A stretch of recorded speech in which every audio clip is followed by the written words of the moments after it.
కావున ఎవరైతే తమ చేతులారా ఒక పుస్తకాన్ని వ్రాసి దానివల్ల తుచ్చ మూల్యం పొందే నిమిత్తం ఇది అల్లాహ్ తరఫు నుండి వచ్చింది అని ప్రజలకు చెబుతారో వారికి వినాశముంది.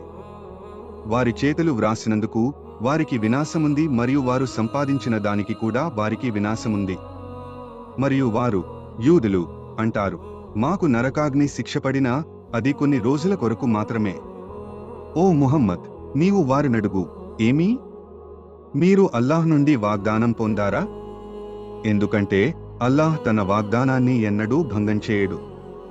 లేదా మీకు తెలియని విషయాన్ని మీరు అల్లాహ్కు అంటగడుతున్నారా? వాస్తవానికి ఎవరు పాపం ఆర్జించారో మరియు తమ పాపం తమను చుట్టుముట్టి ఉన్నదో అలాంటి వారు నరకవాసులు. అందులో వారు శాశ్వతంగా ఉంటారు. మరియు ఎవరైతే విశ్వసించి సత్కార్యాలు చేస్తారో అలాంటి వారు స్వర్గవాసులు. అందులో వారు